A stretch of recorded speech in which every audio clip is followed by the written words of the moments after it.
guys, I gotta ask y'all a question. What is y'all favorite or most memorable Halloween moment or tradition or something that you feel like that you want to do every year? Every year. Favorite tradition would be, well, when I was a kid, we didn't, I grew up in the city of Detroit, so we didn't do trick-or-treating. Really? My parents were strict. Even we rode bikes. It was like, you go from this driveway 2 houses down to this driveway 4 houses down. That was it. We was just riding bicycles out there for hours, going 6 houses apart. So we didn't do much with trick-or-treating. As an adult, I like the parties. The parties are fun, dressing up and doing that thing. But I think tradition-wise, it would just be like watching scary movies for the month of October. Watching a few, this year we did the Conjuring series. We watched all of them. We're watching Nun 2 tonight, and that'll be it for us. We've seen them all, which was a great series. But that's probably for me is watching the movies. Eshaun? I didn't really like trick-or-treating, but I do really enjoy the horror movies for Halloween. I love it. I'm a big horror fan. I always have been. It's funny. I remember watching horror movies and going to the video store. We talked about this on another pod, I believe, Matt. Talking about her. Oh, yeah, man. Going down the aisles, looking at the box covers. It was a whole thing. And I think I started watching these movies at 8 or 9. And I'm talking about rated R horror movies, Glory. Do you remember your first one? I don't remember the first one, but I remember the first one that kind of tripped my mind. And I think I was relatively young. I think it might have been 10 or 11. It was Last House on the Left. And this movie wasn't a regular horror movie. People was getting raped. Women were getting raped in this movie, right? It wasn't like ghosts and stuff like that. And I'm watching this stuff. I think I'm 10 or 11. And now I'm fast forwarding. Last night we're watching Five Nights at Freddy's. Anybody who knows what these games are, it's a horror movie. It's released on Peacock, and it's PG-13. It was all right. It was mid. Okay. But my son is aware of the franchise, wants to watch it. We won't let him watch it because we think it's too mature for him. And I thought back, wait a minute, I'm watching people get murked at 8 years old back in the day. Now I won't let him watch them. All right. So yours is movies. So for things like Freddy, Matt knows I absolutely love Freddy. I was watching Freddy. I think the first Freddy came out the year I was born. So I would say the first opportunity it came out on the DVD on the VHS.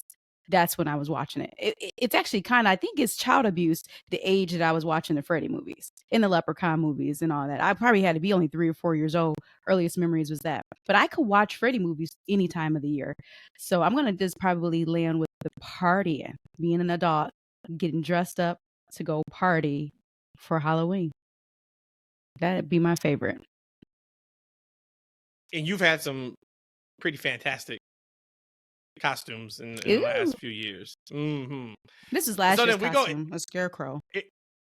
That wasn't one of your best ones. It was that was good for work. This is for kids, and this is for kids. They were coming trick or treating. So then for movies, all right, let's go top 3 favorite movies, or it could just be movie franchises. What's your top 3 horror movie franchises or movies? But in the horror genre, right? Yeah. Yep. Okay. Of course, Freddy's number 1. Anything about Freddy. I even like anything Wes Craven, actually. Even Don't Look Down, which is the best movie. Only us black folks. I said movies. You said Freddy.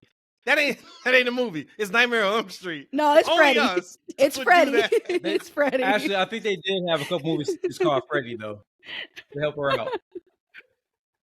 Freddy's dead, right? He's a Freddy. Y'all know Freddy. But you know what, guys? We can actually have a whole talk about the Nightmare on Elm Street series. Because I feel like after the third one, it really jumped the shark. It started getting a little too corny. You think that early into it? Maybe the 4th. They lost me at New Nightmare. That's when I was over it. Until they did Freddy vs. Jason. The New Nightmare was awesome. New Nightmare was kind of bad. That was bad. No, that was really good. Again, you're not gonna. You're not anything Wes Craven. You're not gonna ever convince me otherwise. Don't Look Down is probably my best movie of all times, and that was a Wes Craven movie. And Matt was like, "That is the worst have you heard about this movie in my life." Don't Look Down by Wes Craven. I remember seeing it, but I don't remember the movie. Okay, just real quick. I got to tell this story. Rhodesia talks about how this is one of her favorite movies, right? So I'm sitting here, and she talked me into watching this movie. Now, everybody can just Google Don't Look Down cover art. And you can look at the cover and tell. This movie is on some BS. Okay? But I'm like, all right, like, she's asking me to do this. Now, this was 20 years ago. I'm like, okay, but I can tell this is about to be some trash. So I'm sitting there, and all I remember from this movie is the last scene is this person falls off a cliff. But the special effects is so bad, you can tell they're standing straight up and all they're doing is just moving their arms like they're falling. And then the person like falls and like the movie's basically over. And I just remember saying, this is the worst movie I have ever seen in my entire life. If you have seen this movie, please hit us up and tell me if you like it. Because I know you don't like it. So tell me why you don't like it. Absolutely love it. But it could be one of the worst scary movies of all time. So you got Nightmare on Elm Street. You have Don't Look Down, and what else? No, Don't Look Down is all part of Freddy. It's all part of Wes Craven. So all of that together. Scary movies.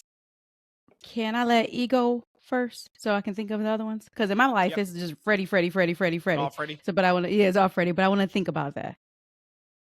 Man, as a horror guy, I have a hard time picking. But I know my number one movie, and it was more of a.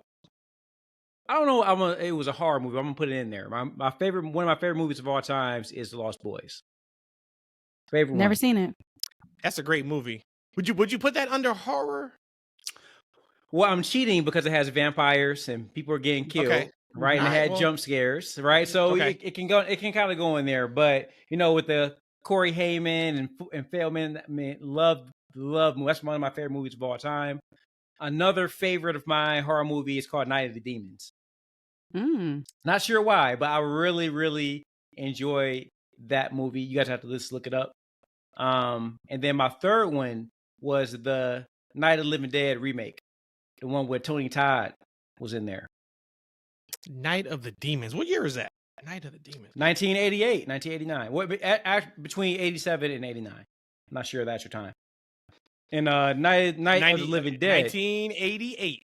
Hour and a half. There you go. Really, all right. really good movie. Cult classic. All right, so maybe I'll check that out. Because I don't remember this one.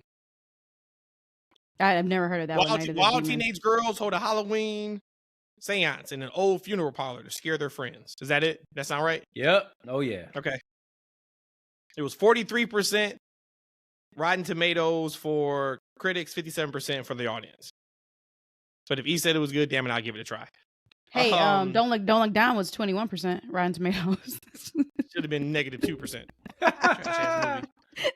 So I'm gonna go modern. Give me Final Destination. That's a Scream. great one. You Scream, you would have stole my Scream. Yeah, and then give me. I mean, I gotta go Nightmare on Elm Street. Like Freddy was more funny than, but even like as a kid, to know that somebody can come into your dreams, that was pretty bad. And then for like honorable mention, I gotta throw Blair Witch in, just because that movie, when I first saw it, nobody knew what was going on. All you remember is my man standing in the corner at the end of the movie, and it goes. It's a woman. It was a woman. Oh, okay. No, you sure? It looked like a witch. The witch was. I think it was a guy. Yeah. No, wait. In the corner. It's both corners. Yeah. We so scared we didn't know what happened. We didn't know what was happening with that movie. No. I got motion sickness in that movie, actually. Well, it is Halloween week, so hopefully you guys. I never finished mine. Partied and so what I you got? haven't finished mine. My it's gonna be a tie between The Exorcist and Poltergeist. Those are good classics too. Mm-hmm. There's a lot of really good scary movies. Mm-hmm. Yeah. So, but yes, it is Halloween week. Trick or treating on Tuesday for folks. The candy is also the good part of Halloween.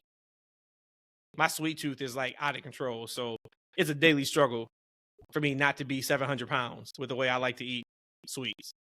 But do you eat all the? We got to be honest. We don't eat all the candy. We have to inspect it, and then if it's something that's been openable, you can't even eat it. You got to throw it away. That's less than 1% now. You know what the strange thing is? I've never been a fan of the candy, even as a kid. Wow. But you really like desserts, right?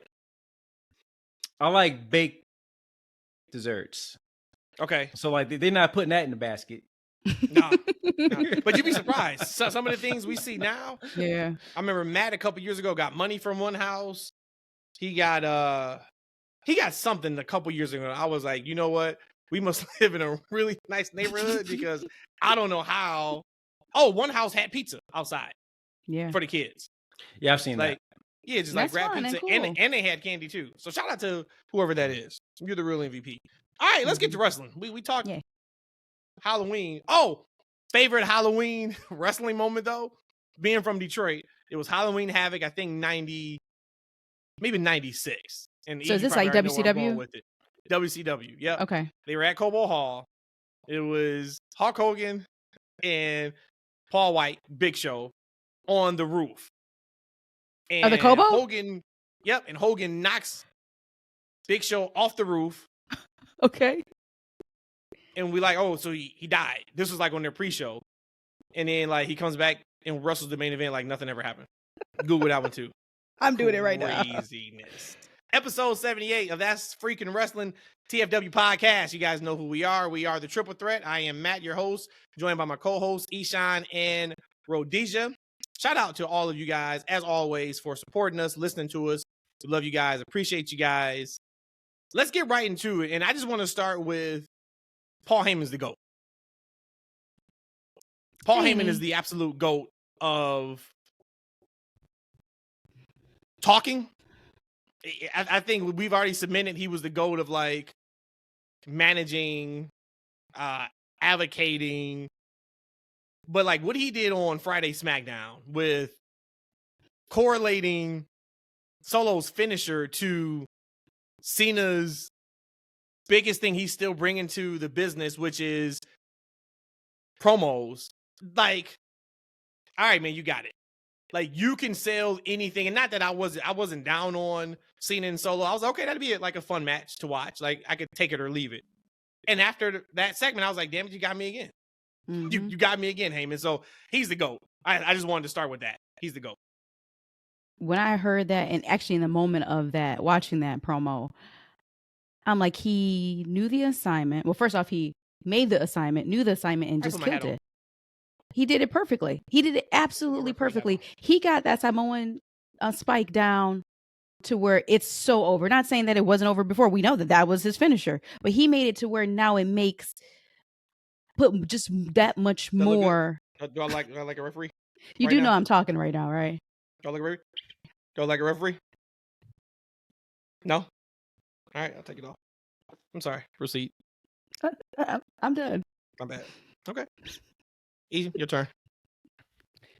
Hey, you guys don't know that I have started the proceedings of opening a That's Freakin' OnlyFans for Rhodesia's feet. For Rhodesia's feet. And yes, you guys missed. Hey, hold on a second now. Let me hit all these. I've been trying to get her. Where's all mine?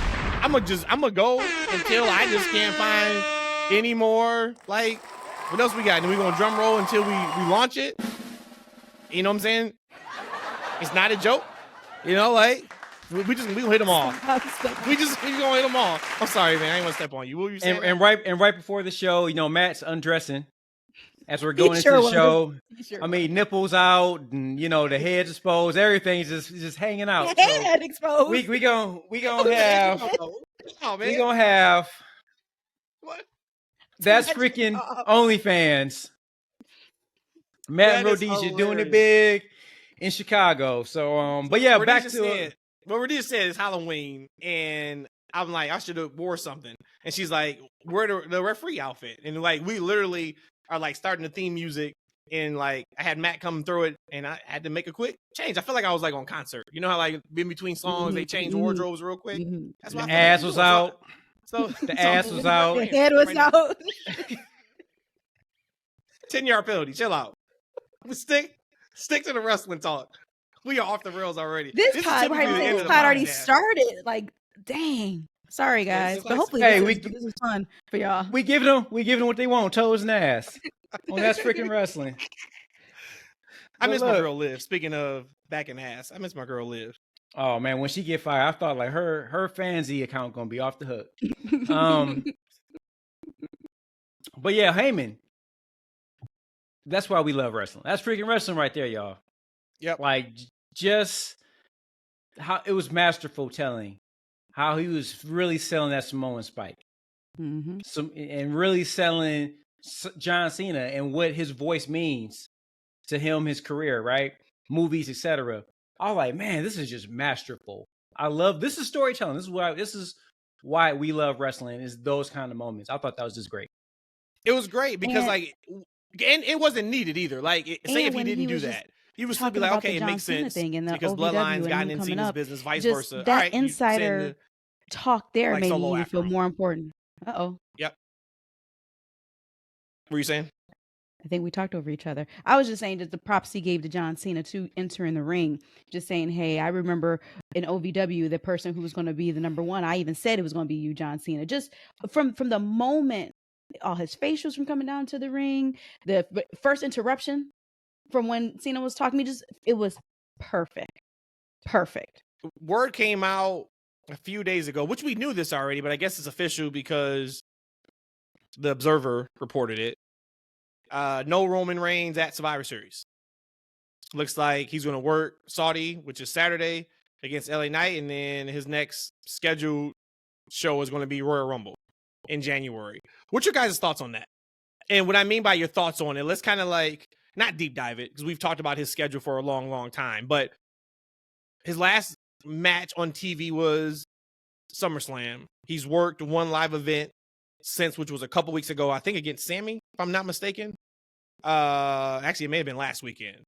But so here we are. We're going on 3 months without a televised Roman match. Survivor Series is still a Big Four pay-per-view. He's not at Survivor Series. Now, we don't know what the card is for Survivor Series. So we may look at the card and then say, we don't need him.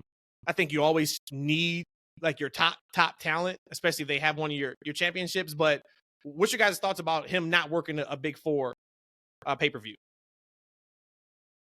Is Survivor Series Big Four? That's what we were told kind of no. And then when War Games hit last year, it was like, okay, maybe they're starting to do that again. If you are selling whatever they're going to hit 18,000 or whatever it is in that arena, I think that's a Big Four pay-per-view. Sheesh. I think the demand makes it Big Four, but we talked about it at the Survivor Series hasn't been a big deal in like 25 years or whatever it is, right? But you know, I remember Triple H making those statements about Roman Reigns and him defending his title and the need for that World Heavyweight Championship on Raw and what that was going to mean to the company. I think that they were banking on Seth as champion being able to carry those type of events as him as the headliner champion on those shows, right? Has Seth delivered? Might be another question, but I think it's why we got a second championship. It's for these kind of moments right there, because they know what Roman's contract is. They know how they're going to be using him throughout the year.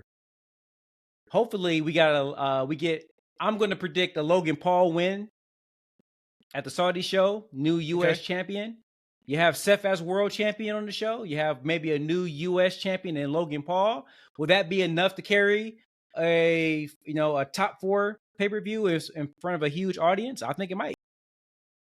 That's a good point there with Logan. My initial thoughts, because I didn't hear about this is the first time, it made me mad. And again, this is me just removing myself from being a huge Roman fan. Why aren't you at this show? Is it because your contract said these are your dates? Is it something health related? Is it whatever the reason is? To me, I still consider this a top four pay-per-view. Call it top five pay-per-view if you don't want to call it four, because Money in the Bank, I think, kind of took the place of Survivor Series. But why aren't you there? You need to be there. I almost feel like you have to be there.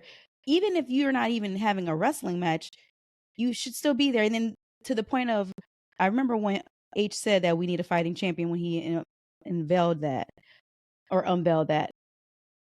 But why? Why do we have to put all this extra pressure on Seth to be the big champion who's actually working to make up for Roman Reigns? I know Roman Reigns is a needle mover. And again, I kind of almost sound like I'm the opposite of how I really feel about him, because I love him. I think everything he's doing is great. But it does, when you first said that, I'm like, why isn't he there? Because I just remember the hate I spewed at Brock Lesnar when he didn't wrestle. I mean, like, I was like, fuck him and everything about him. You sure were. Yeah. You sure were. And Brock, we have to go back and look, but it feels like Brock was there much more often than Roman's just a little bit more. I had did a couple weeks ago. I looked back at that already, and it was only a few more that Brock had in that. A few more appearances or matches? Do you remember? Matches. I don't know about appearances. It was matches that he had. Okay. I think it was like 3 more that he had within a 1 year time frame. Yeah, I mean, I thought it was interesting. Do I think he should be there? Yes. Am I upset that he's not there? I'm going to say no, because I knew he wouldn't be, but I guess it was just kind of the finality of the report coming out that, hey, he's not working it. Because I do think you have to use him just in big moments. Now, this is when E could say, hey, look, if Cody would have took the title at Mania, this may not even be a conversation. Yep. And yes, that's a absolutely valid point. Yeah. I still think there was a lot of meat on the bone to keep the belt on Roman. So when he does drop it to Cody next year, which hopefully it is next year, it's going to mean more, because it will mean more in Philly than what it meant in LA. And we saw just from their interaction on SmackDown a couple weeks ago, just how much that moment felt. So I wanted to bring it up because I was like, all right, I wanted to get your guys' thoughts on it. Last thing on that before I'm gonna step on you too, but go ahead, Rhodesia. This is NBA started this week. We all know that. Well, people who follow NBA knows that. Woo! I think we need to incorporate the whole Pistons 2-1, baby. Let's go. Hey, let's go. Let's go. Let's go. Hey, Cunningham. Okay, I got hype on the Pistons right now. I'm about to lose my train of thought. No, listen. They should incorporate something like what Adam Silver said. You can't have these superstars missing out on games for load management. Roman, you gotta come and show. He's like, hey, look, either you got Cena, you got Roman, and like, look, SmackDown. I think this last week was the 5th consecutive show where they've had more than 10,000 people in attendance, paid attendance, which is massive. It just speaks to like stars. Stars move tickets. Stars. Move but listen, and good stories. Right before you guys move on though, so y'all tripping. You know why he ain't there? Because it ain't in his contract. And guess what? If y'all boss told you Roman ain't black, you though. had Sunday off. Roman ain't black though. Hey, he close. Black people ain't coming in when it's not supposed to. That's right. Like, I ain't coming in. Hey, if it ain't in my contract, I ain't going to work. That's what it is. It ain't in his contract. I feel you. All right? That's why he's not going to work when it's not scheduled. But Roman's not black. it's not like all of a sudden like they call Roman and say, hey pal, you want to Survivor Series? Hell no, I ain't working. No, it's not in his contract. They knew that. They signed his ass on that contract. All right. And then number 2, going back into it, since y'all so up in arms about it right now, and Matt, you said it. How significant has it been other than it's not, like Roman Reigns has broken this record, right, for this reign, but he ain't did it by defending that mug. He just been holding that mug hostage, right? He been at the crib on vacation and he broke a record. He ain't been defending this champion all year long, right? That's the only thing he's got out of it. He's held the title. He ain't defended it. He's held the title and broke a record, right? Right. They could have gave me and Cody and our daddies our moment at WrestleMania. We would have had some title defenses. And guess what? Much wouldn't have changed. Like, right? Because Roman wouldn't have been there anyway. You don't think so? You don't think much would have changed with Cody and how popular Cody is right now? Well, I mean, according to you, I mean, I was asleep and I got woken up with a text message calling me an F word about how Cody ain't even selling the hottest shirts no more, right? Like, he's number 8 on the list. He's number 8 on the list. And where you at, F word, right? Yeah, he called me an F word. Go back and look on it. Go back and look on the text, man. I got insulted out of my sleep. An F word. Yeah, I got insulted out of my sleep while Matt disrespected another black man in Cody Rhodes via text. Flag on the play. Just because he's from Atlanta doesn't mean he's black. Jimmy Uso. I do like when I'm wrong. I don't think I'm wrong in this one because this is a completely different character than it was a couple months ago. But Jimmy is the new best, worst right-hand man you can have. The best, new, worst right-hand man. Say that 5 times fast. No, I mean, when he laid on that couch, like, whoo, let's... bro, if you don't get up and get out of here. He said, call the play. Call the audible. Man, he's doing fantastic in his role. It was absolutely... It sucked coming out of SummerSlam. It wasn't iffy. It wasn't touch and go. It sucked. And they've course corrected, and he's awesome in his role. So I wanted to shout that out because I was not high on Jimmy's role at all coming right out of SummerSlam. Something I did want to bring up to you guys. Bully Ray on Busted Open made a comment about LA Knight. I want to get you guys' thoughts. And he said in Saudi, he needs to prove to the office they're going to move him forward. He has to prove to the office that he can hang with Roman Reigns on a very big stage. You would think that you're either going to sink or swim. They're going to look for the little things. They're going to look for the transitions. I did not hear the segment. I only read the quote. And when I'm thinking he's talking about what transitions is, what I said that I'm so excited to see what Jay does in WWE. What are you doing in between the moves? What are you doing in between the big things? How does that look? How do you go from point A to point B in said match and said promo, et cetera, et cetera, et cetera? We saw another interaction with them on SmackDown. One, what's your guys' thoughts about what Bully had to say? And then do you feel like as of right now, we got less than a week to go before their match, LA Knight is exactly where he needs to be challenging Roman Reigns for the title? That's heavy. The first one, shouldn't we've already been seeing these said transitions? LA Knight he's not brand new to this game. He's been wrestling for 10, 15 years. So I would have thought would have been seeing these transitions. So maybe I'm just not understanding the point that Bully is making or saying. Is he ready to be challenging Roman? This is kind of what I had feared for about a month or so ago. I don't think anybody was. But the closest person that was to it, besides again Cody, would have been LA Knight because of the genuine excitement that was behind him. So the second part of your question, yes, because he was the only option. Yeah, I actually heard that those comments live because unfortunately, I sit in the car driving a lot, living in Atlanta, one of the worst states there is. For driving. Dude, you need to move. You need to move, man. Like, it's in the works. I gotta get out of here. I gotta get out of here, man. But I understand what he's saying. Yes, LA Knight has been around for a long time, but he's not a name he hasn't been a big name for a long time. Like, This is his shot. This is it for him, right? And wrestling in WWE on a big stage, main event style is different than what we see on some of the indie shows and what we see sometimes in AEW, right? It's a difference. That style always isn't something I'm a fan of, right? When you think about like the Triple H, Kane, even Undertaker type main event matches have always been my cup of tea, but I know exactly what he's talking about, and how that style kind of really tells a story inside that ring.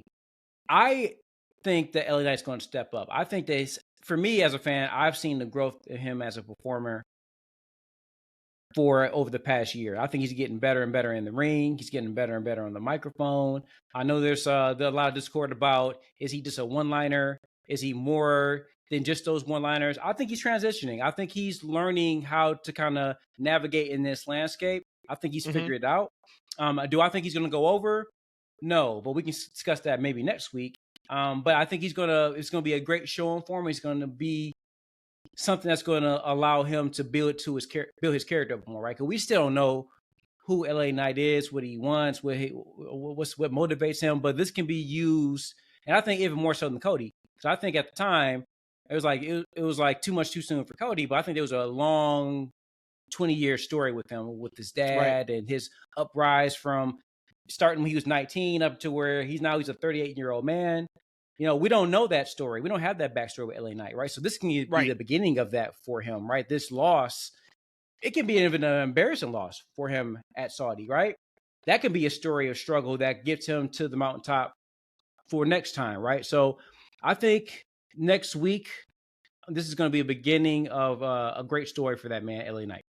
I do too, man. I think, and I said on X, if you're not following us there, follow us. That's FNW. He's done great the majority of times, and since SummerSlam, I think he has stubbed his toe a couple times. Also, I think most notably, probably the one promo exchange with the Miz, where the Miz ate him up. That was the one where LA Knight kind of flubbed a couple lines, and then he went to the Maurice line about call me, and I'll come over and take care of you. It's like, but you already lost, because now we're talking like we're trying to see where you are in this promo battle. And we know Miz is one of the best talkers of all time when it comes to WWE. So they put him in there with him to see if he can do that. I think now it's like, all right, here's your final stepping stone. I think he did a good job Friday. I think they taped SmackDown already, because they'll be in Saudi, of course, on Friday. I'm sure they got something planned there that he's going to come out looking right, or looking right enough for the match, because he got a lot of heat on Roman on SmackDown. On the mic, he got heat on him, and he left him laying. He got a lot on Friday. So I'm sure Roman will get something back on him on next week's show. And then on Saturday in Saudi, I think, to your point, wherever he's at, okay, now they're going to reassess him. Hey, is he where we thought he would be from a positive perspective? Okay, now what does that look like for the Rumble? Maybe what does that look like for War Games, if he's going to be on one of those teams? And then, all right, now he's where he needs to be. There's a trajectory. Or if by some chance he fumbles, which I can't see him fumbling in a match against Roman. I can't. Roman is too good to let that happen. You know what I'm saying? But I see what Bully's saying.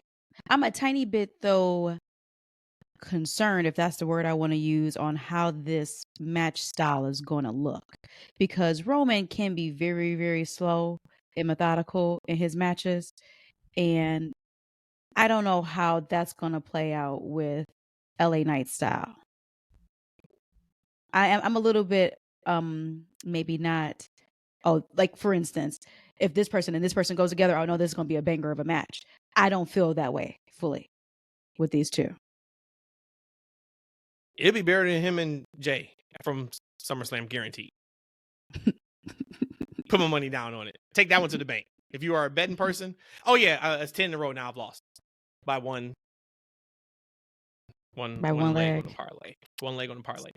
One person I would put stock on to, Triple H, my man, got Cedric Alexander back on television.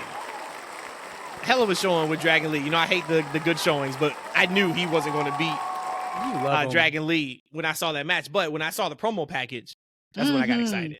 That's when I got excited. Triple H was like, we finally got Vince out. Call Cedric. He's up next. We know Triple H loving some Cedric. So that was probably one of the highlights for me from SmackDown, was just seeing Cedric used in a actual legit role, and I'm hoping now we can get him where he should have been a long time ago outside of 205 Live. When he's doing his entrance, and you had made a comment, oh, he got a video package, because I guess that was just the cadence and the sound that you knew they were about to turn it over into a video package. I'm like, wait, what? And then when I saw the video package, I'm like, oh, hell yeah. They do still believe in him. They still do believe in him.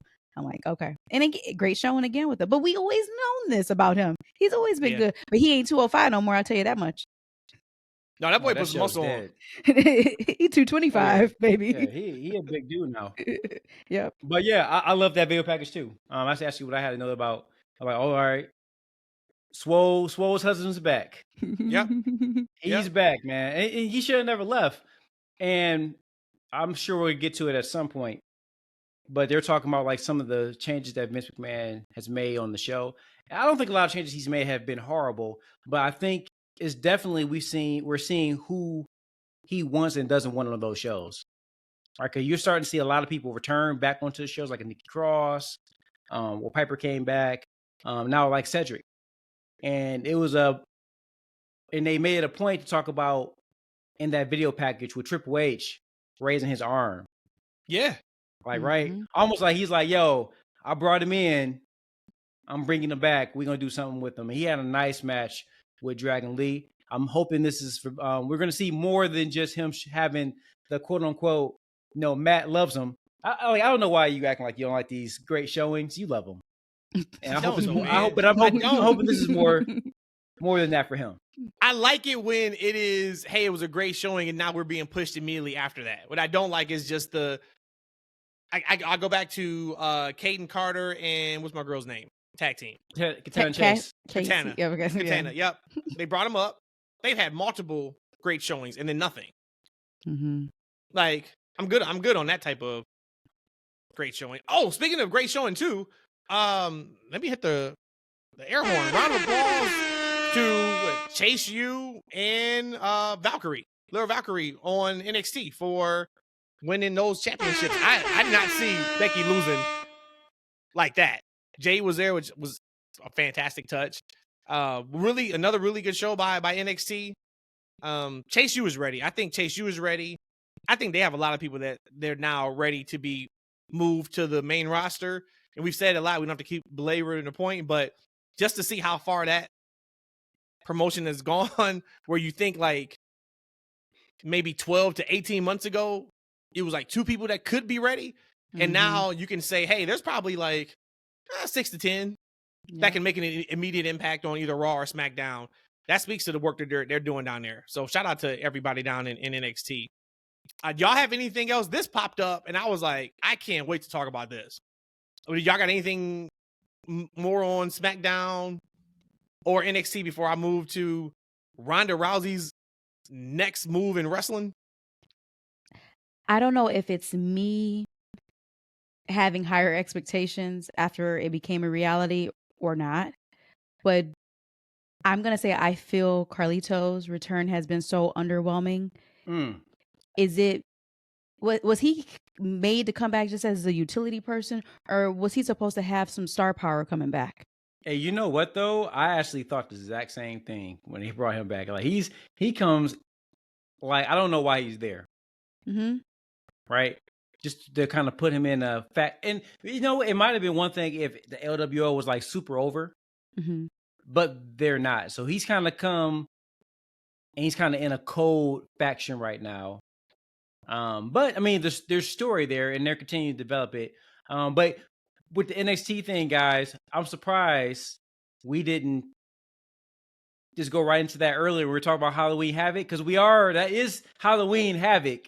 Week 1 was this week with these great matches, and it was a great card. I'm really enjoying the breakout women's tournament.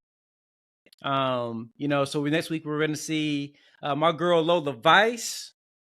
And I can't think of the other young lady's name. It's a cute little curly hair. Kalani. Kalani. Yep. Kalani.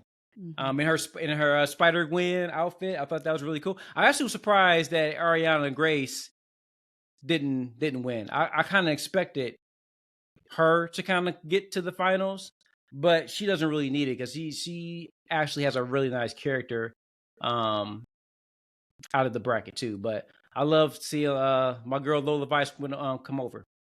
Yeah, I think this is Lola Vice's tournament to win, like, by far. And I also think the match Tuesday was a little clunky with her and who's your girl that's out right now? She had an ACL surgery. What's her name? The girl she was facing? No, the one that's out right now. Thick girl. Curly hair. So Rika? No. Oh, so Rika. Oh, and she's thin. She's right. The old girl, man. Like, you love her. Remember the whatchamacallit? You know her name. What's her name? The karate one. The one that does the MMA. That's Brandon's girl. That's Nikita. Nikita Lyons. Oh man, no, she's my girl. I love Nikita Lyons. Nikita Lyons. So shout out to Brandon. That's his girl. That is Brandon's girl too. Lola Why Vice. you put his business out there like that? I'm sure he whatever. I'm sure there's probably every guy's girl if you just see her body. But old girl that Lola Vice wrestled does Nikita Lyons better than Nikita Lyons does Nikita Lyons. And that's a shoot. Messed up. Yeah, go back and watch. Not necessarily that match, because that match was a little whatever. You got like 2 rookies in there, but she's good. She's good. Okay. So then EC, you brought up NXT. Give me your thoughts on Lexis King. You brought him up on the last pod. You said how excited you were. Give me your initial thoughts on his debut match and his debut presentation. You know what? I actually had that as a note, but I had it further down on the list. I actually liked it. I like his entrance too. Comes out with I think it's a mirror chair with the smoke. So he has a kind of so he has kind of like a unique entrance. The match itself was all right. The match itself was all right. He still has some room to grow, but there's something definitely there for him. So I can't wait to see his continued progression as a character in NXT. If you didn't know him at all before in AEW and you saw his debut, would you say, "Oh, okay, I can get behind this guy eventually"? Mm-hmm. Cool. Yep. I like his look. I like the entrance. His promos are unique. So I'm intrigued. That's the one thing I like about NXT. So like in NXT, I think it's a great spot. I understand it's developmental. So I know as a fan I think of it as college, right before the pros, right? So I don't expect it to be super tight. I don't expect it to be, necessarily seasoned, right? I expect that. So I think this his hit. Wait, when I'm watching him grow, and I like that. I like seeing young guys grow. I guess he's not that young, super young, but he's still young. No, he's young. Yeah, he's young. I see young guys grow.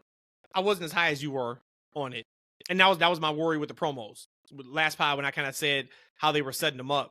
You got all these legends in this video package. He's watching on TV. You're gonna think like, oh, this guy is the real deal off top, and I don't think anybody watched that. We're different because we watch with a different lens. But if you are just watching what is being presented to you, I would think the majority of people would say like, oh, okay, he's another guy that has a cool entrance. I don't even think he embodied the entrance.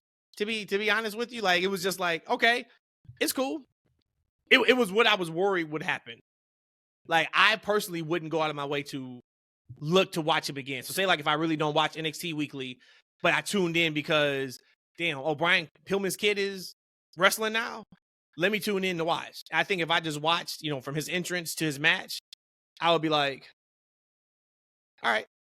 But that was some added pressure, though. You just said, "Oh, yeah," because I think Matt, when you were setting yourself up and him for failure, because you had expectations, almost like you have Jay-like expectations for this man coming out. Like he has to set the world on fire in this match, or it was like down. Like I told you last week, hey, don't expect that from him. Like that's what I thought they did with those promo packages. You're saying they set him up to shine, and because he's just a little shining, it was a letdown.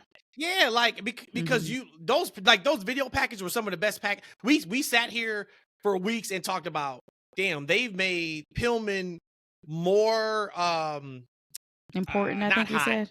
But important. we're talking and giving him more time than he has his entire tenure in AEW. So when you give me that, and I'm watching with the TV you're watching, I see Brian Pillman, I see Stone Cold Steve Austin talking, I see Randy Orton flashes. I'm like, oh, okay. I'm only going off of what I'm seeing. So when I see that, and then I see which was presented on Tuesday, yes, we all know he's down there to learn, to get better, et cetera, et cetera. And I still think he's gonna be good. It's not about that. To me, it was just about like the initial impression. It was kind of like I wouldn't go on my way to check for him based off of just what I saw Tuesday night. That's all. But you also, if you think about it, if they wanted you to feel that way, they wouldn't have put him in that type of match with that guy. They gave that guy, I haven't seen him before. That too. And they gave that guy who we've never seen before a lot in that match. Now, Lexus King doesn't book his own match and how long it goes and who his opponent is. Like they consciously put him in that match with that guy and gave that guy that much offense. If they want him to dominate and just to get his shine on, they would have done that. But obviously they have other plans, right? They want him to work full match, and they see something in this other guy they brought in to fight against him, right? So it's all about they're taking their time with them. They're taking their time with them, and two, I want to be, this is one of the drawbacks of being the smart fans that we are, right? Right. Mm-hmm. Like Brian Pillman has had some attitude issues and some problems in AEW that or maybe well documented or not. They don't want to give the man too much too soon. They want to work him in there. Make him probably appreciate, what he's given and allow him to, blossom right under us. And I think that's what he's going to do. Where would you guys overall thoughts about Becky's NXT title reign? Cool. Brought some extra eyes over to NXT. Got some extra eyes on Lyra. So I thought it was an A. I thought her reign was an A. I'm now interested to see what happens now on Raw. Absolutely. I agree with Rhodesia. I think it was what it was supposed to be. Yep. I do too. So I brought up Ronda Rousey. I don't know if y'all saw this. I had to check to make sure this is legit, and it is. Tuesday, November 16th, she is working an independent show, the Wrestling Revolver Unreal Show, which is going to be in Los Angeles, California. They announced that. So she is completely gone from WWE. no fanfare, no big send off. Wow. To think of how she debuted with Kurt Angle, Stephanie McMahon, Triple H at Mania in New Orleans, one of the best debuts in wrestling history, to being in the first ever women's main event with Charlotte, Becky Lynch in Jersey.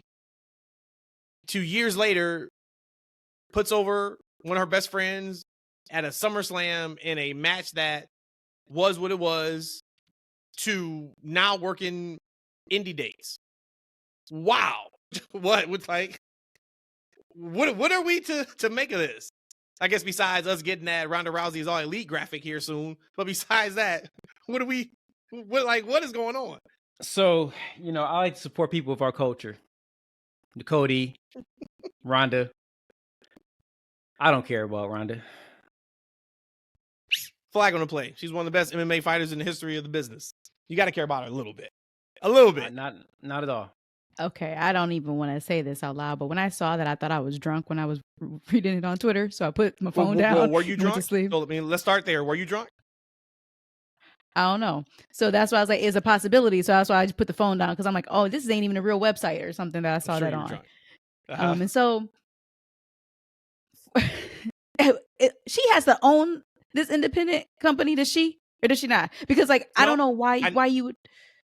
So this is I've heard of them before. For sure, I've heard of them before. But Moxley's going to be on this show. Mm-hmm.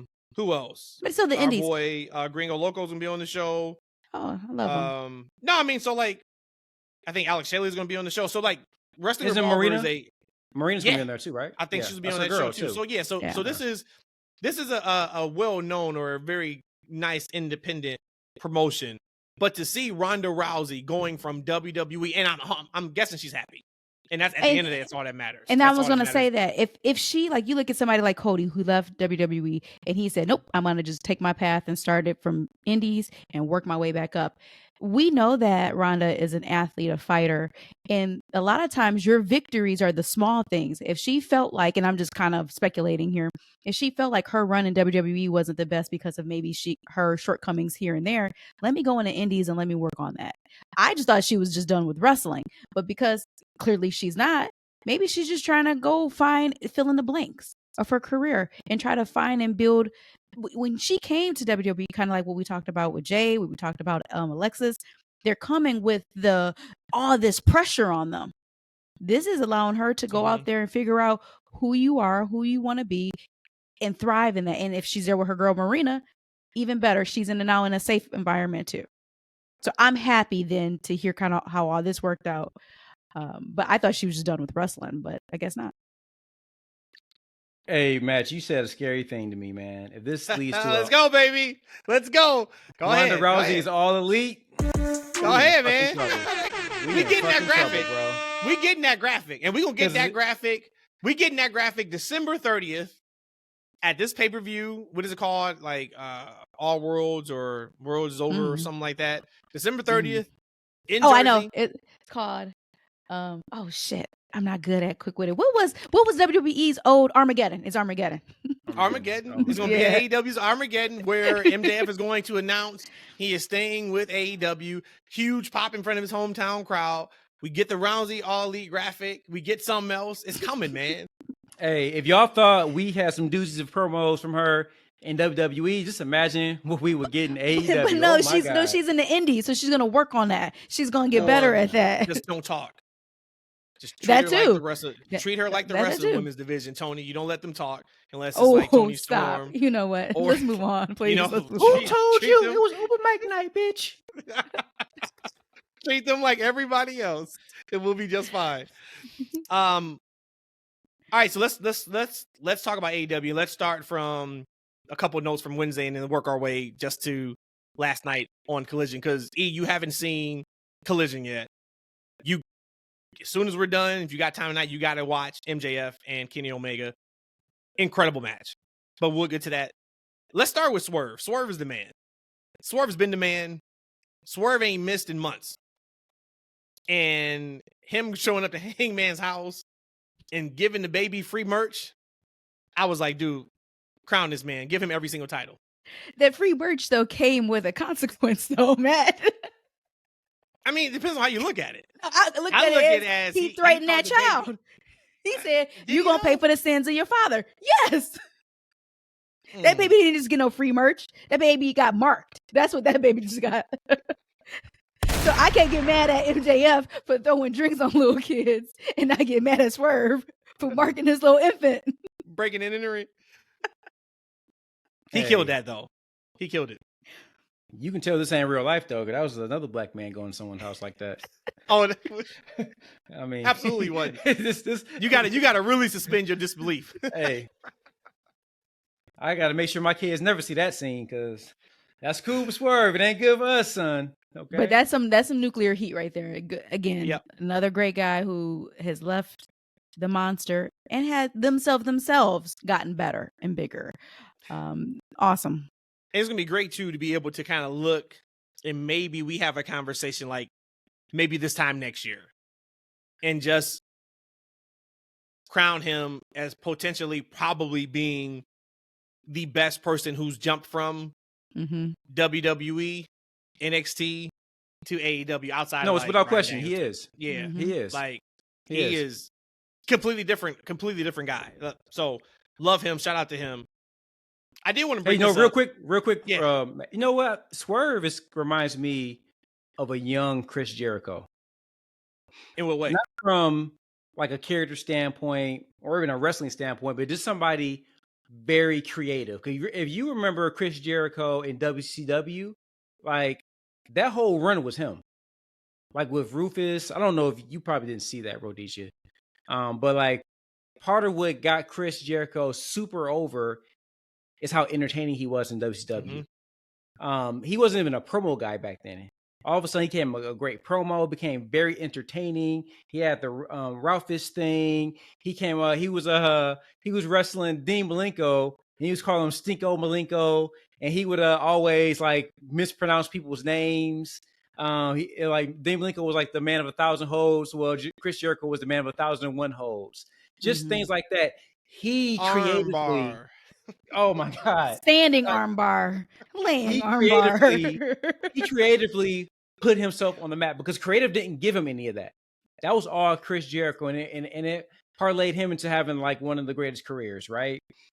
What we're seeing for Swerve right now is that same type of creativity. Like this is Swerve. This is everything from his imagination to his mind, his vision of a character, and it's on full display. And I can't wait till we see him as the first Black AEW champion. Shout out to that. Couldn't say it better myself. Wanted to bring up Moxley talked about his concussion. You guys see this already? No, I did not. Okay. Speaking to the messenger, Moxley said the concussion happened 30 seconds in, which we knew that, and sent him to fucking outer space for like 10 minutes. Moxley said, I just kept getting progressively more lost and couldn't figure out where the fuck I was. Then I had this moment of clarity of, oh, I'm fucked up. I got to get the fuck out of here. Despite Moxley suffering a concussion, almost immediately the match went on for over 11 minutes, and Moxley was dropped on his head twice as part of the finish because the referee, Rick Knox, did not count to 3 after the first Phoenix driver, despite Moxley not getting his shoulder up. Moxley was visibly not himself after the match, needing to get help to the back. Moxley said, in pro wrestling, it's a really touchy subject, talking about concussion. Somebody's got to fucking bring it up. Pro wrestling is such a strange thing. In football, if a guy goes down and he doesn't get back to the huddle, you know he's fucked up. In pro wrestling, a lot of times, it's hard to tell what's real and what's fake. Maybe a really experienced wrestler and a really experienced doctor who are trained to see signs of that shit are watching it on a separate feed. Even if they have a doctor close to ringside. What if the guy fucking spills outside the ring? He doesn't see that. The doctor and wrestler are completely untethered to the creative portion of it.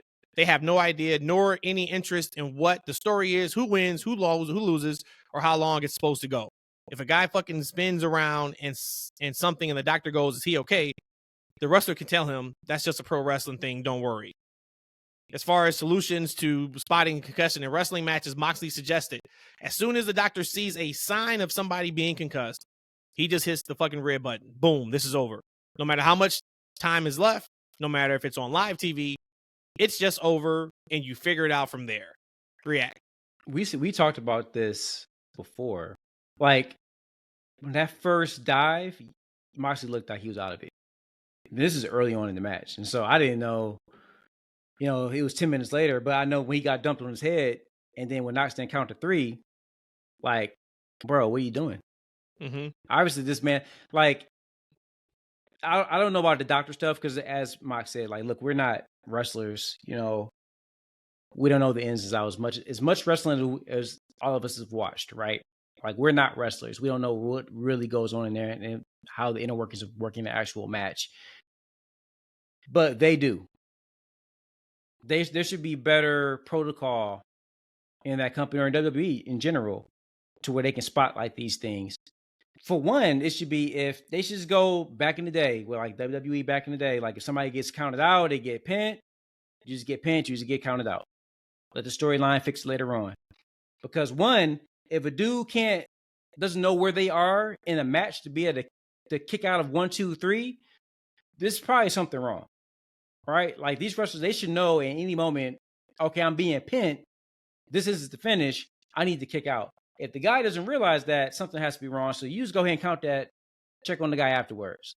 Like, right? And in that moment, it's not the referee's fault for doing his job. 1, 2, 3, because we know that's the rule. So it's not on me. It's on you as the wrestler that you couldn't kick out. Right? And if you couldn't kick out because something happened, then let's get this guy some attention. I absolutely agree with them. I think that I think this needs to be a wake-up call for the industry to have somebody that can check these things, right? They should have somebody, when there's signs throughout the match, that's when you get the referee on the earpiece, like, hey, check on Mox. Ask him if is he good? Like, right? Yep. No storyline is more important than anybody's health.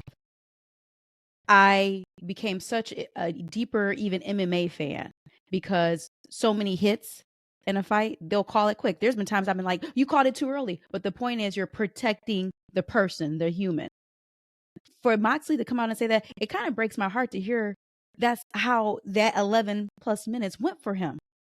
The moment you are concussed and there are some signs that's there, you need to end that match. I don't care how nasty it looks. I don't care people spent all their money to come here. No storyline is more important than somebody's health. And it sounds like there's a breakdown between like the doctors and the producers. So he brought up a great resolution. Let's find a way so that they are both in sync and they are both can openly communicate in real time to say, hey, if there's some issues going on there. Reading that, and then we peeled a couple layers back, Moxley was pissed. Hell yeah, he is. How that all went down. Rightfully so. We talked about it when it happened. I called Knox trash ass Knox because in what is presented on TV, he's not a real ref. Like, he goes along with letting people just, in the ring for more than 30 seconds at a time. They're outside the ring for 2 minutes. He's not counting. We know that's just the creative liberty of what AEW does. But that is a travesty of what happened that night. And we came out here and talked about it, the episode after it happened. And I said, if we can see it at home, how can he not see it? And how is there somebody backstage to say, yo, call this match. We got to go home now. He is out of it. Just like what E said too, and you said it too. When you can't kick out, and this is like your number one thing as a wrestler in muscle memory. If you know that you were supposed to win, you know to kick out. If you can't do that, something ain't right here. Because you said it's time to go home. And the Knox is like, well, that wasn't the finish to the match. So, and like, he deserves some of the blame. He does. I'm sorry. And I think Knox, right? Yeah, we've seen him absolutely, since, right? I can't really. I think so. Yes. I would know if we didn't, but yeah, that tells me he's pissed, which he has a right to be. Hopefully, they listen to him. I don't even think you need to have an independent person at ringside. How about we just use? There is a doctor at ringside.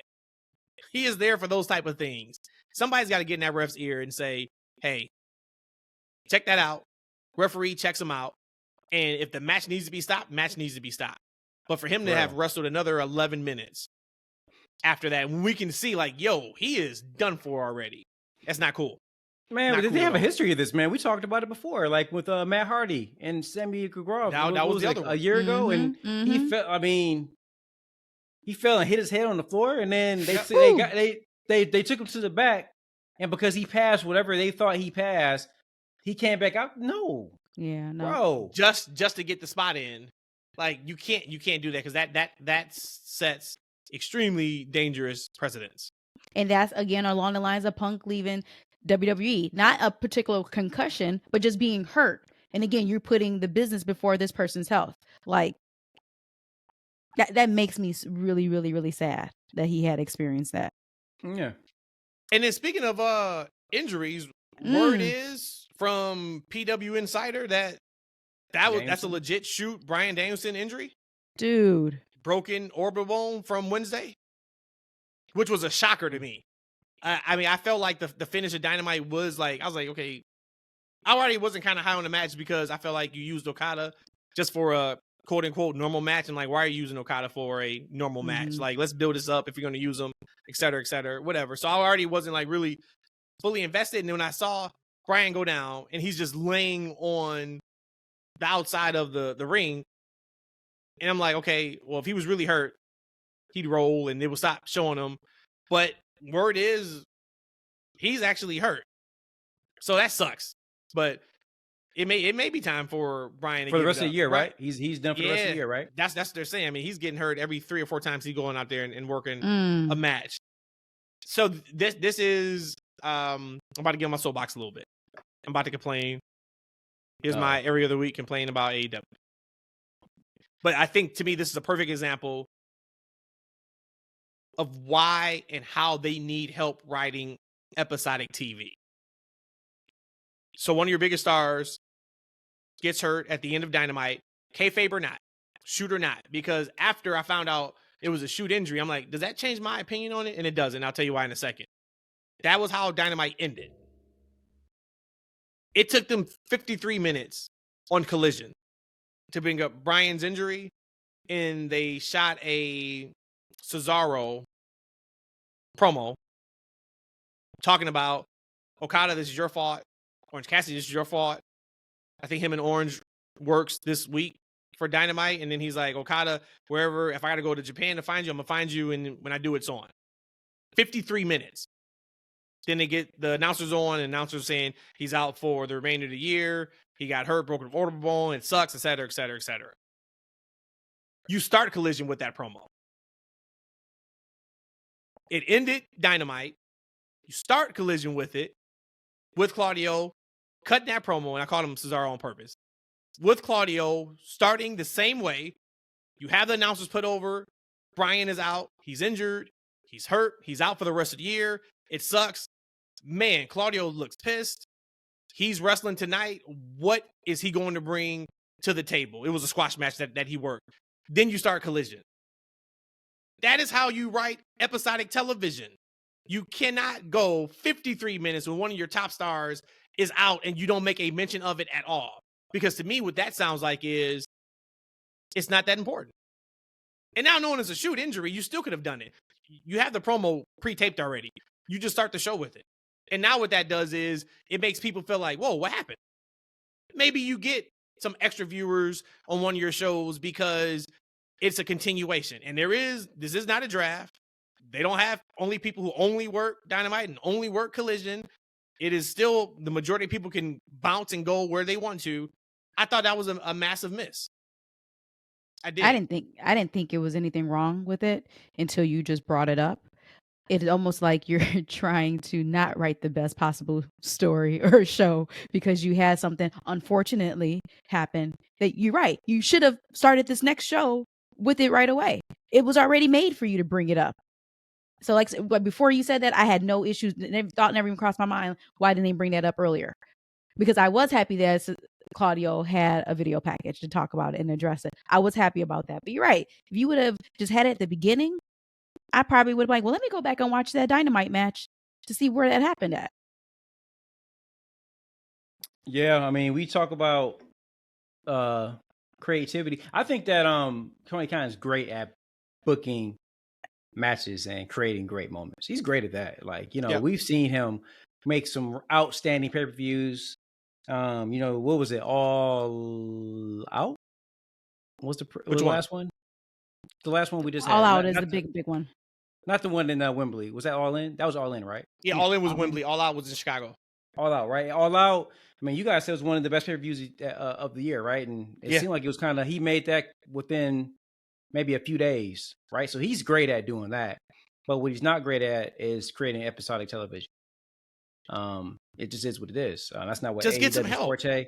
And at the end of the day, I mean, Bryan Danielson was supposed to be put on creative, and he was one of these great booking minds. And, you know, it seems to be a similar style and a similar pace. I think that show, it just is what it is. I think that the people high up, it's the same thing where we have these veteran talents like Dean Malenko, Arn Anderson, Billy Gunn, who know a certain way that wrestling should be presented, and it's not, right?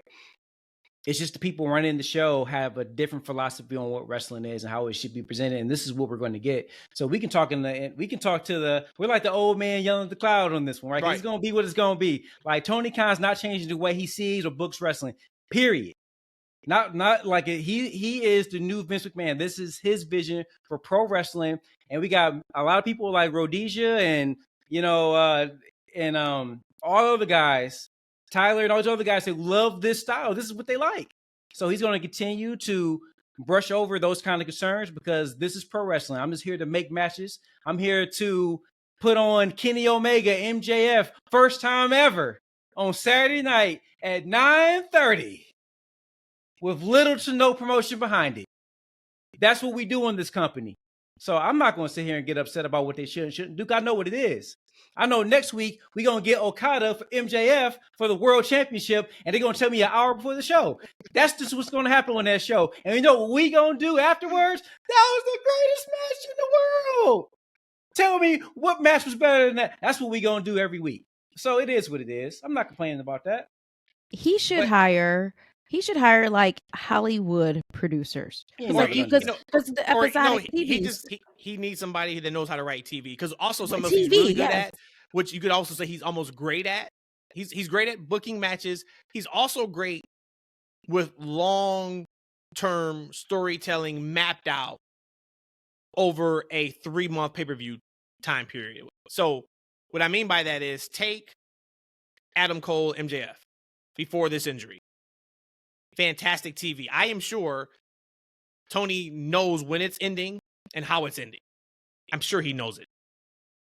They do a lot of great long-term storytelling. Sometimes it's too long. Sometimes he's like, man, this feud's been going on for fucking 7 months. What are we doing here? That's why when someone gets injured, right?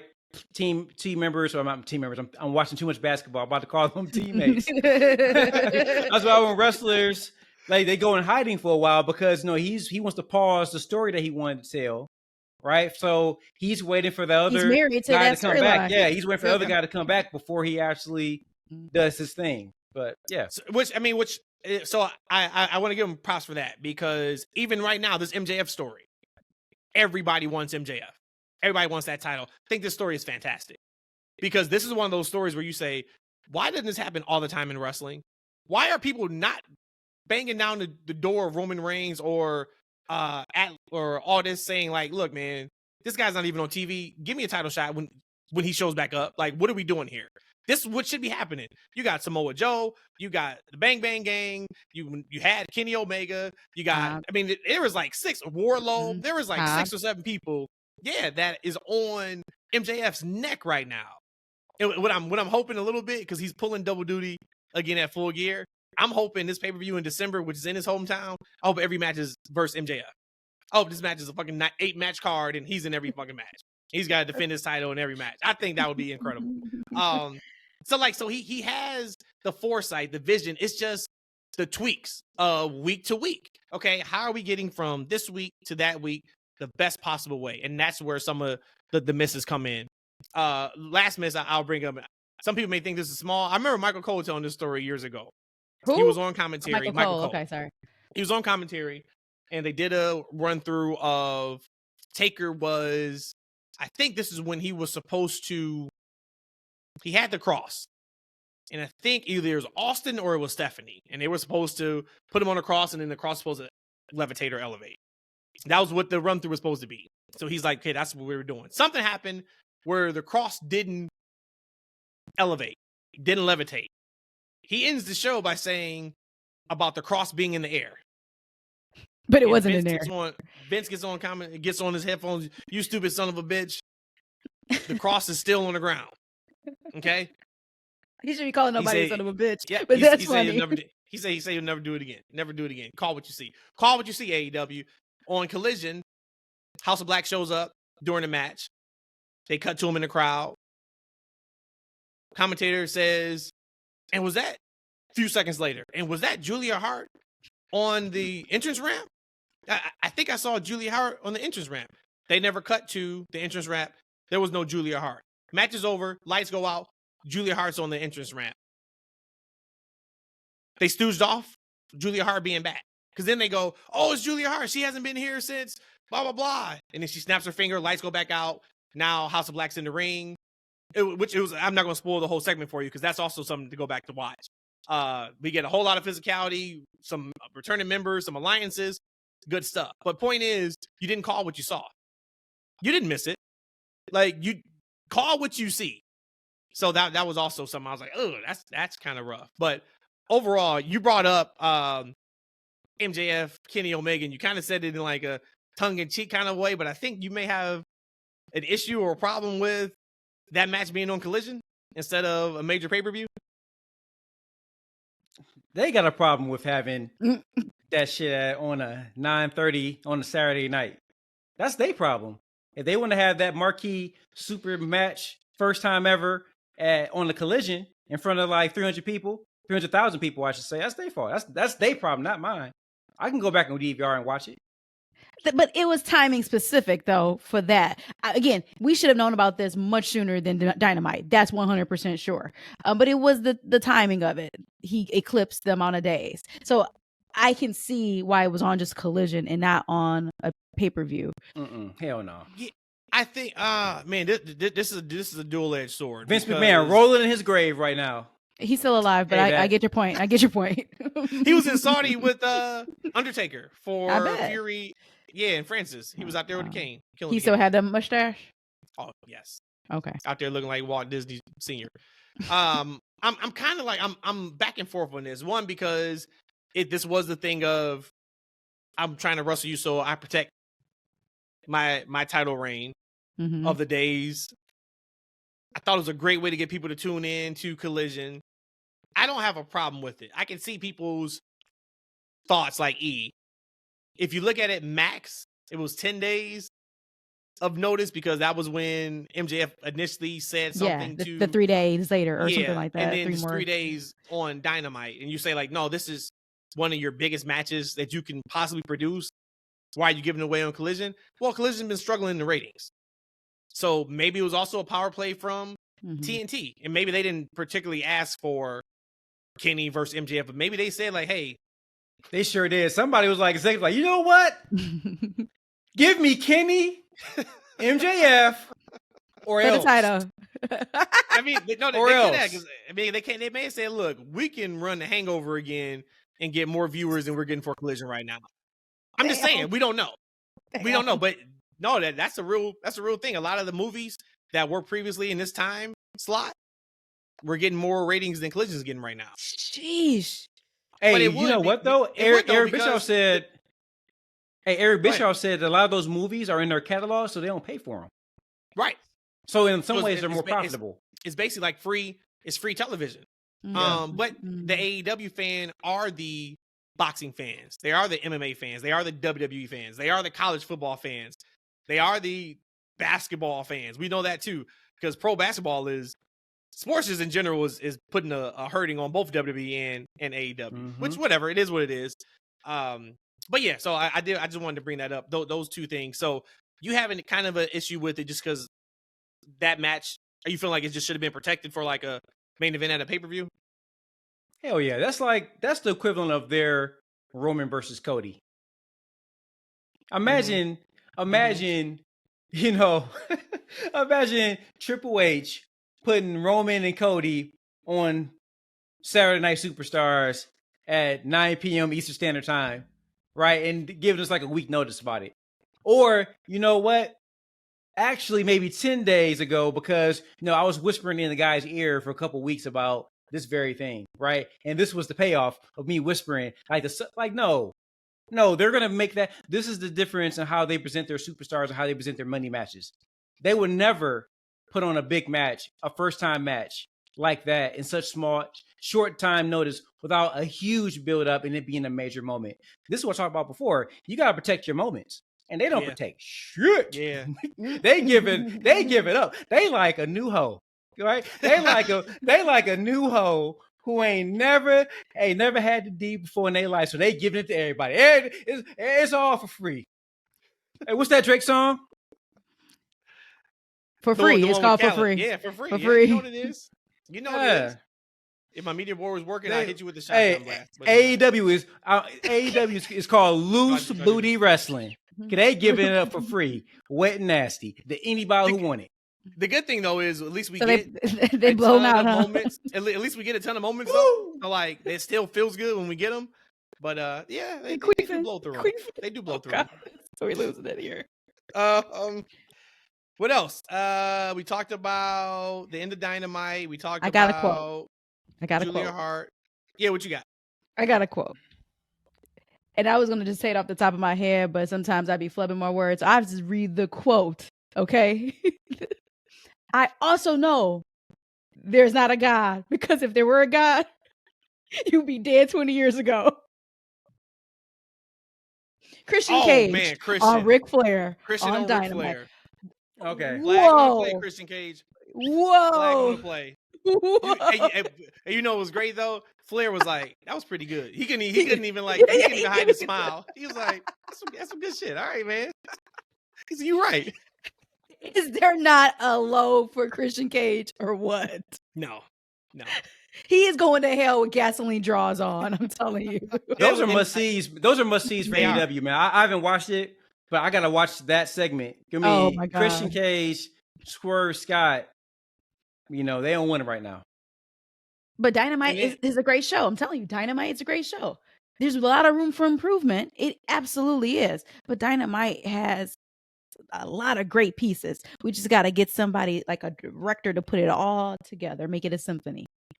I was listening to Adam Copeland on Jericho's podcast this weekend. He was talking about being put in the horrible spot of him and Orton when they had to work the greatest wrestling match of all time. And it was funny. He just told us real quick. He just said that like they're sitting there with Vince, and Vince is saying like, you guys are going to have like the greatest wrestling match of all time. And he's like, damn it, that's what we're going to call it.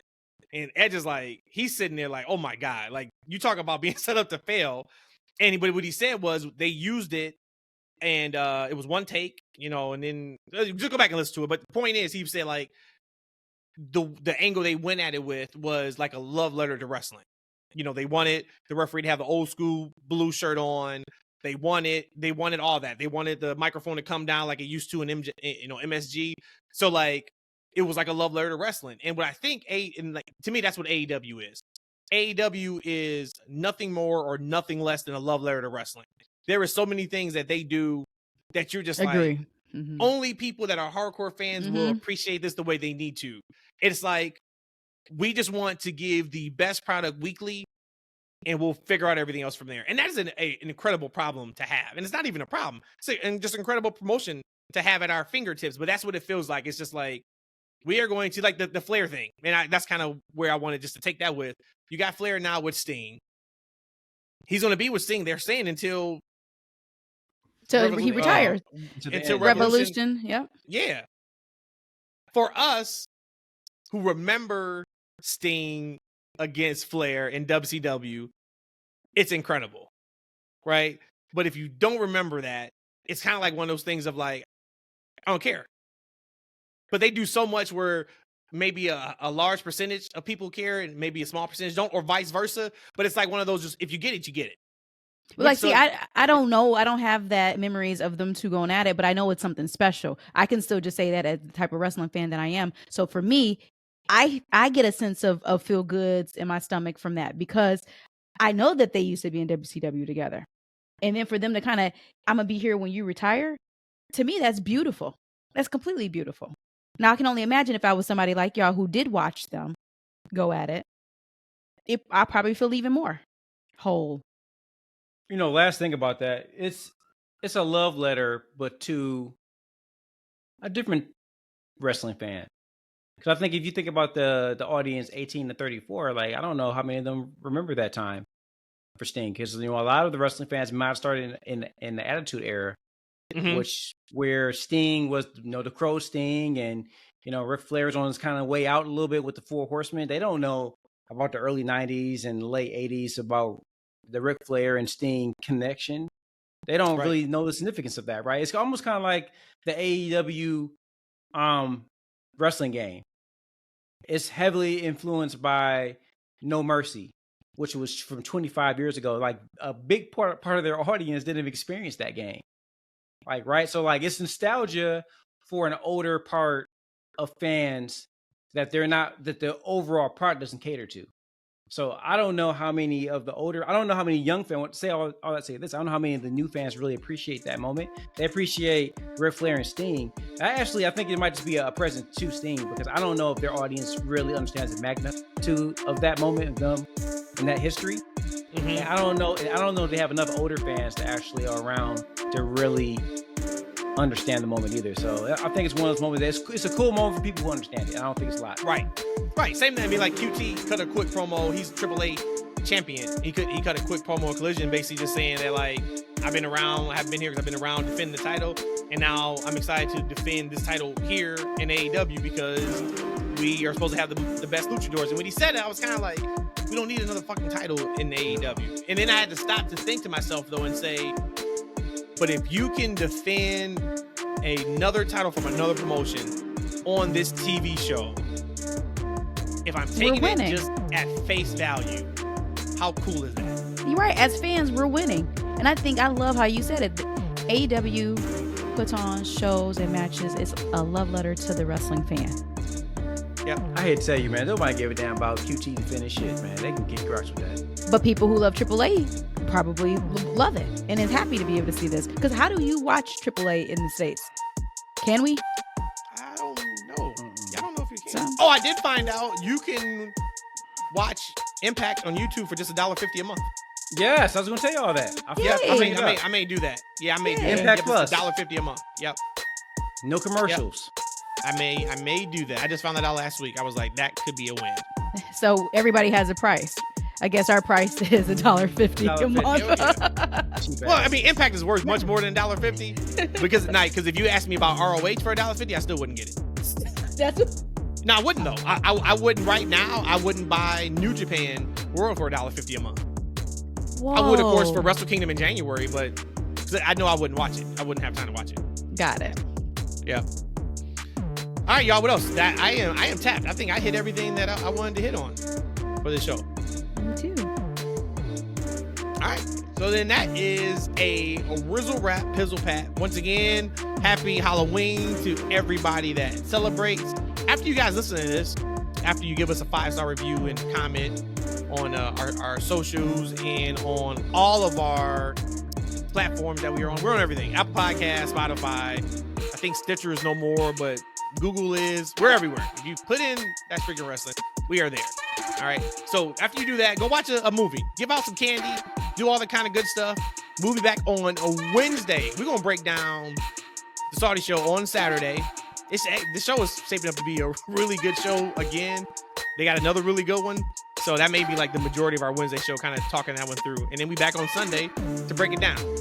And he's not probably going to watch Collision again, so we won't be talking Collision. So he will miss the snafus that we talked about. But you gotta watch Omega. We just skipped over that.